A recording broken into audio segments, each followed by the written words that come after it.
Ok, gente, estamos aqui para mais um vídeo em que a gente vai falar sobre os Arcanos Celestes. Esse livro aqui, essa obra fantástica de Emanuel Swedenborg.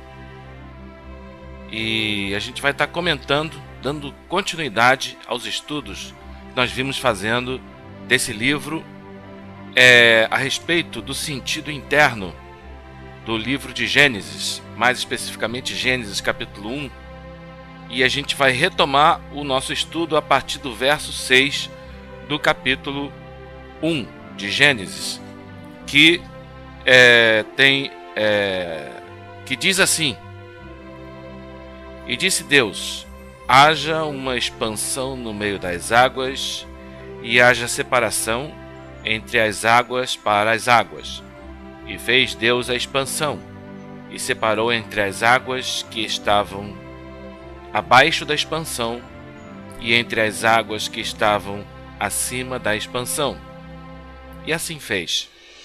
E chamou Deus a expansão céu, e houve tarde e manhã o dia segundo. E disse Deus, ajuntem-se as águas debaixo do céu em um único lugar, e apareça o seco. E assim fez. E chamou Deus ao seco terra, e ao ajuntamento das águas chamou mares. E viu Deus que era bom. E disse Deus, faça germinar a terra a erva tenra, a erva dando semente, a árvore de fruto dando fruto, segundo a sua espécie, no qual esteja a semente sobre a terra. E assim se fez. E produziu a terra a erva tenra, a erva dando semente, segundo a sua espécie, e a árvore dando fruto, no qual estava a sua semente, segundo a sua espécie. E viu Deus que era bom, e houve tarde, e houve manhã, o dia terceiro.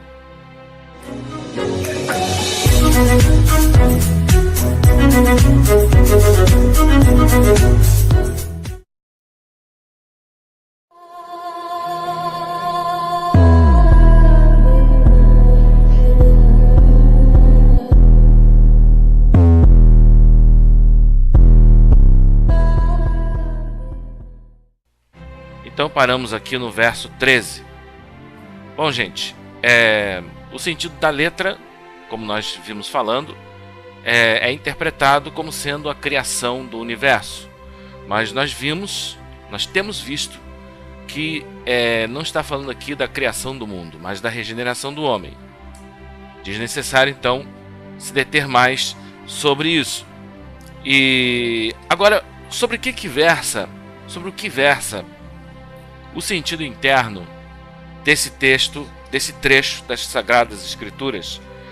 Então nós vamos aqui adiantar para vocês que o tema central desse trecho de Gênesis, no seu sentido interno e espiritual, é a descoberta pelo homem que está em processo de regeneração, né? É a descoberta do homem interno. E a distinção, a diferenciação deste interno espiritual relativamente ao homem externo que é natural. E isso é a primeira coisa que está sendo descoberta nessa passagem. Quer dizer, essa é a primeira coisa que nós podemos, digamos assim, destacar, né, no sentido interno. A segunda coisa é que está também mencionando, está se referindo ao entendimento de que todo bem e toda verdade vem do Senhor só, os quais influem desde o Senhor no homem interno. Então o que quer dizer tudo isso? Quer dizer que aqui está falando do terceiro estado da regeneração do homem, e nesse terceiro estado há uma descoberta do homem interno. Ou seja, é o momento em que o homem, o cristão, o homem que está em processo de regeneração, né, nesse processo de novo nascimento, nesse processo, nessa caminhada, muitas das vezes espinhosa, ele faz distinção entre o homem interno, ou seja, ele descobre que tem um homem interno, espiritual, que é a única coisa realmente essencial e pura que existe nele, e o homem externo. O que é esse homem interno? E o que é esse externo? O externo nada mais é que o próprio, ou aquilo que nós podemos chamar de ego, né? Como eu já falei em outros vídeos. Então o próprio, o ego, ou a ego-personalidade, né, traduzindo nesses termos, a doutrina não usa essa terminologia ego-personalidade, usa o termo próprio. Mas o que significa isso? É a ilusão de que nós temos um eu distinto e separado, que existe de per si. Né? Então essa é a primeira coisa que o homem descobre. De repente ele está caminhando e percebe. E outra coisa que ele percebe é que o bem que ele pratica não vem dele. Ou seja, nós temos a ilusão de achar que quando a gente está fazendo bem, a gente está fazendo bem por nós mesmos. E de repente, nesse momento, ele tem um profundo insight. Ele consegue perceber de uma forma muito clara, porque ele vai se tornando cada vez mais... A mente desse homem vai se tornando cada vez mais clara. E ele percebe que todo bem e toda verdade não vem dele, vem do Senhor. E que esse bem e essa verdade influem nele, no seu homem interno espiritual. E através desse influxo no seu homem interno espiritual,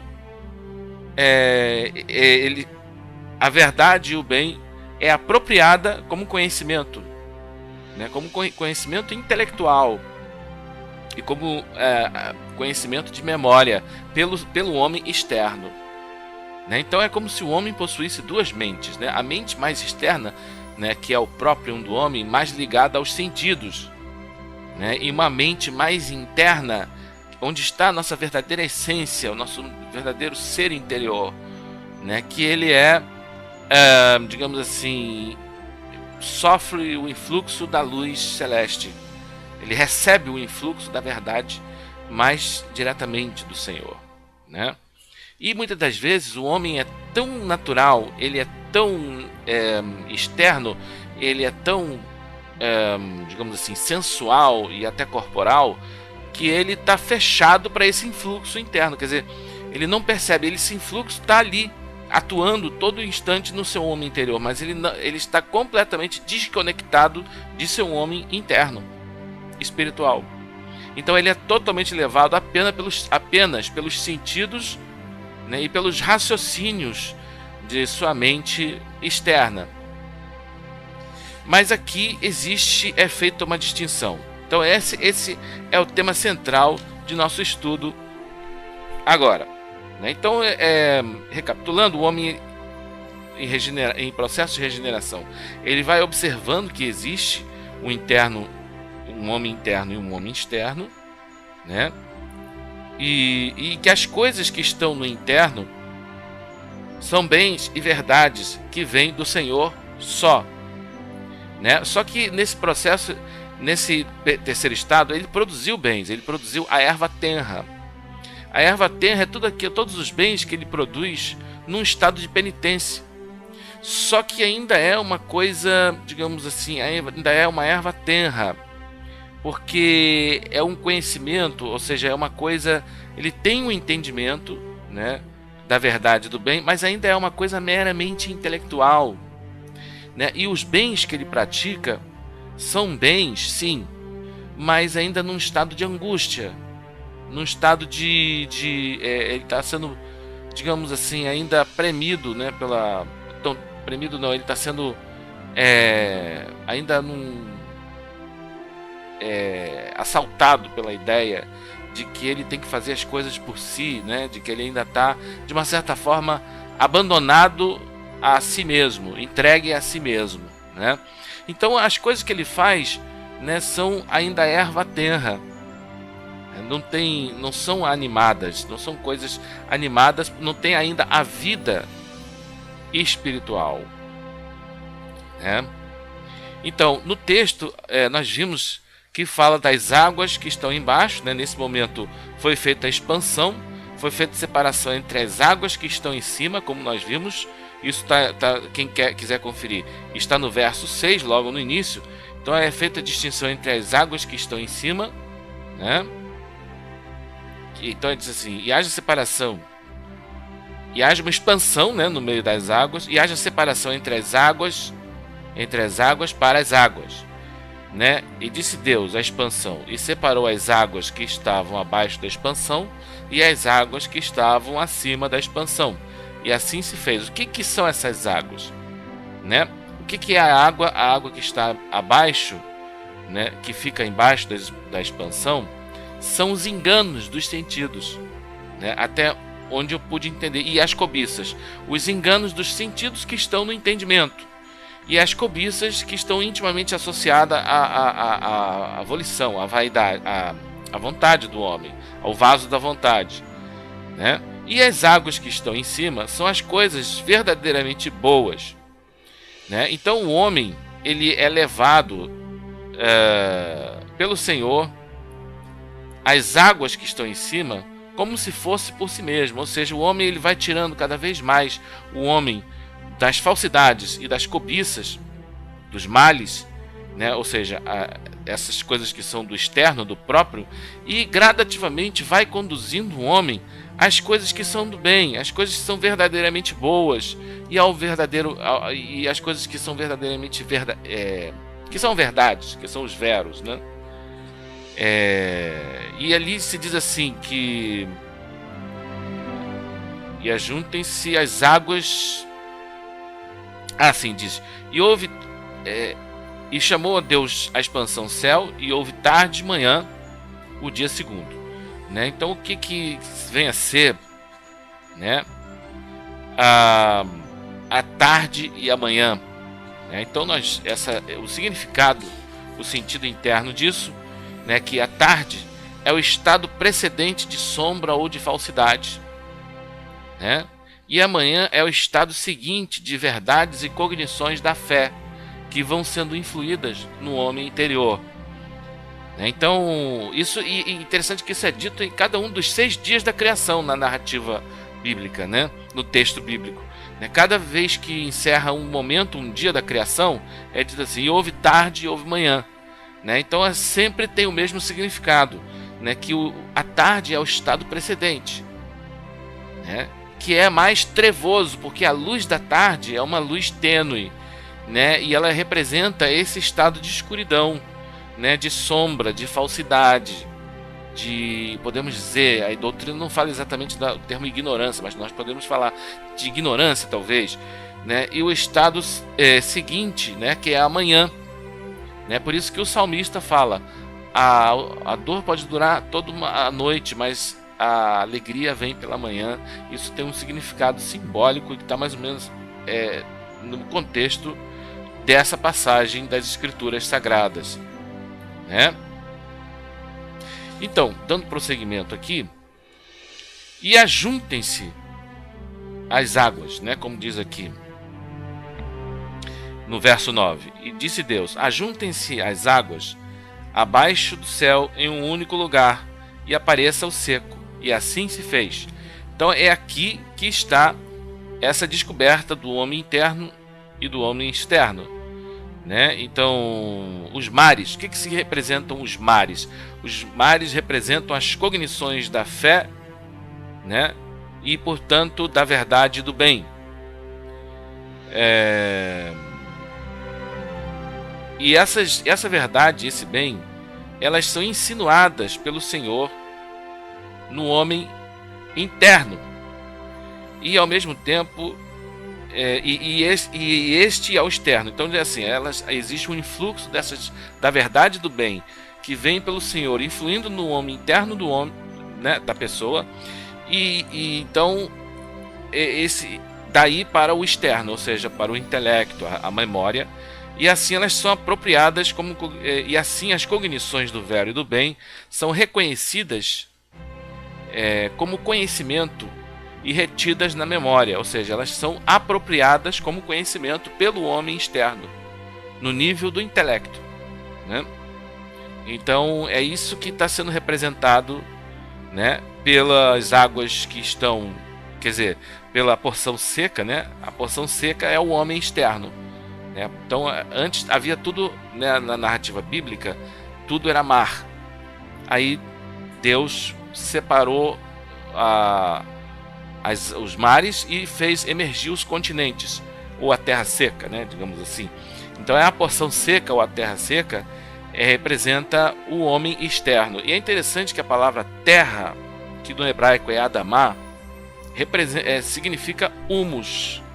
E humano vem da palavra humus, tem o mesmo do latim, se você pegar o latim, né, humus e humano tem a mesma raiz, né, porque o homem, ele pode ser entendido, inclusive há uma tradução que entende o homem, o Adamá, Adamá, como o terroso, né, porque o homem aqui, quando se fala homem, é o homem natural, né, quer dizer, por distinção dos anjos, que são espirituais, nós somos o Adamá, nós somos anjos físicos, anjos no mundo natural, digamos assim, né? Então o homem aqui é o humus, é o terroso, mas isso aqui não é a doutrina que está falando, não, tá? Isso é um parêntese que eu estou colocando da etimologia da palavra. O que a doutrina fala é que o humus, a terra, é onde você semeia. No caso, a terra, ela pode ser entendida também como o coração do homem, como o próprio homem, onde são semeadas as verdades e os bens, né? Para que aquela semente, né, ainda imatura, ela cresça, ela brote e dê frutos, né? Então, o que é? Mas só que ele já vai começar, né? Quer dizer, ele já distinguiu entre, isso nós já falamos em outros vídeos, entre a verdade e o bem, entre o homem interno e o externo, e ele vai começar a praticar. Não, eu já entendi o que é.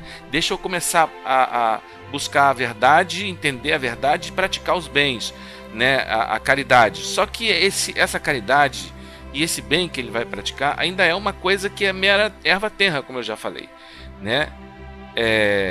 Num estado de penitência, num estado de angústia, e é uma coisa ainda, né, o entendimento dele ainda é meramente, desse homem nesse estado, ainda é meramente intelectual, né?